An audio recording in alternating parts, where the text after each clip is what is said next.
This picture is meant to test your fluid reasoning, and how you do on it might depend on whether you are watching this video before or after Thanksgiving. Let's go ahead and pull this over. There are 8 patterns in this picture, and there's a missing one, this 9th one down here in the corner. And my question to you is, can you figure out what this missing pattern should be? In fact, let me give you some options right over here. Which one would you choose? 1, 2, 3, 4, 5, 6, 7, or 8? I'm going to tell you the answer later in this video, and I'm going to give you another one, which is going to be a little bit harder. But this is not just some silly game that we're playing here. This is actually going to tell us something about how people deal with poverty and what might cause poverty. There's a common theory that being poor hurts your ability to reason, and the mechanism is important to understand. It's not the idea that having poor reasoning skills is why people are poor. The idea is we have limited cognitive abilities. There are only so many things that we can be focusing on at a time, and we naturally just rank things in different priorities. So I worry a lot about how my kids are doing, how my work is going, how this channel is going. And because I use a lot of my mental resources towards these really important things in my life, other things might go forgotten, like thinking about what I should have gotten my wife for her birthday this past weekend. This theory of poverty and cognitive reasoning is saying that poor people have a lot of high stress, highly important things in their life that they have to be worried about. They have to worry about whether they're going to pay for their bills that month. They have to worry about whether they're going to keep their job. Whereas people who are in a better position might not have these same concerns in their life. And because they don't have those concerns, they have cognitive resources that they can dedicate towards other things. But in poverty, you might not be able to reason the way you need to. This is an important theory because it might explain why people stay poor. Recently, I did a video on poverty traps and explained specifically about how assets might affect people's long-run poverty. Well, this would be another mechanism that causes a poverty trap. Rather than a lack of physical assets, you have a lack of cognitive assets. They are dedicated towards other things, and you don't make very good decisions in other places that can be really important for lifting you out of poverty. How can we test this? Well, this is where these economists came in, and this is what I mean by Thanksgiving. Thanksgiving in America is about celebrating the harvest season. And if you're watching this video, you probably are not an agricultural worker, though maybe you are, maybe I have a broader reach than I think. But people in those situations, their livelihood depends on those harvests. My livelihood depends on how well I teach and how well these videos do. I have a pretty nice livelihood where I don't have too many stresses there. But if my harvest doesn't come through, that can have a severe impact on my income if I'm an agricultural worker. And the way that harvests run is that you have a lot of income right after your harvest, right after you sell it. And then those agricultural workers tend to live off that income for the rest of the year. And then right before harvest, they're actually winding down on their savings. So the financial situation for someone right before harvest is very different than the financial situation for someone right after harvest. And this is what I mean about Thanksgiving. If you are watching this before Thanksgiving and you're an agricultural worker, which I understand you probably are not, you might not be in a good financial situation. But after Thanksgiving and you've harvested, then you might be in a better financial situation. And that can affect how you perform on these matrices. These matrices are a test of fluid reasoning. It's called the Raven's Progressive Matrix Test. Let's go ahead and see how you did on this matrix. So in each column, you see that the number of dots is the same. You have 1 dot in the first column, 2 dots in the second column, and 3 dots in the third column. So we know that the missing one has 3 dots. Now let's look at the number of triangles. In the first row, there's 1, 2, 3. In the second row, there's 1, 2, 3.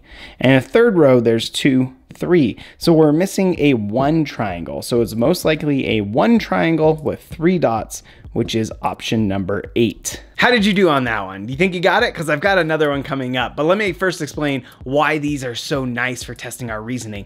They are culture independent. You don't need to know anything about America or England or Brazil or anything. It's independent of those things. It's independent of language. It is a mere looking at patterns and trying to figure out what the missing pattern is. In fact, you can apply this across lots of different ages. I even gave some to my kids. You see how there are 8 patterns over here.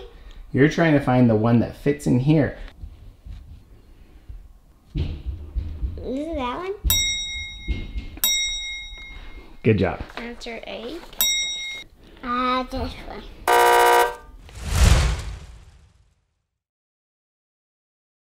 And another nice thing about this is you can make the patterns more difficult to test the level of people's fluid reasoning. So the one that we started off with was a pretty easy one. Let me give you a harder one and see how well you do on it. Here it is. Let me know in the comments below what you think the missing pattern is. If I get answers from, let's say, 30 people, I'll go ahead and put in my community tab the right answer to this. So go ahead and subscribe so that way you can see that community tab when the answer comes out. So what does this tell us between the link between poverty and reasoning? A few years ago, a team of economists went to Tamil Nadu, India to test farmers using these matrices. And they did this really interesting setup. They decided to go in before farmers had harvested and give them the test.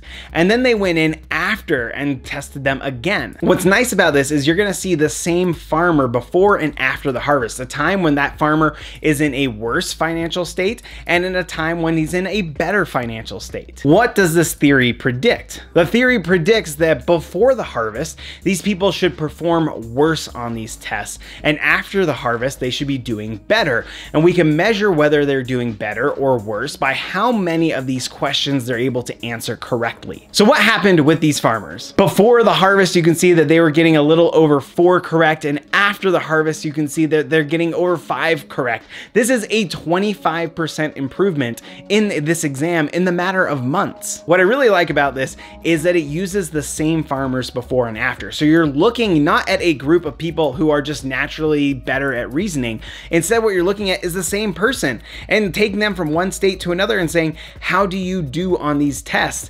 And it turns out that person, when they have their harvest, when they have their money, they are doing better. Now, maybe you're not convinced by this test, but they did another one where they put up a couple of digits and asked the people to just tell them how many digits were there, and they timed them to see how long it took to respond. Now you say, like, I don't understand how that measures anything about cognitive reasoning, but let me put this up. Tell me how many digits are on the screen right now.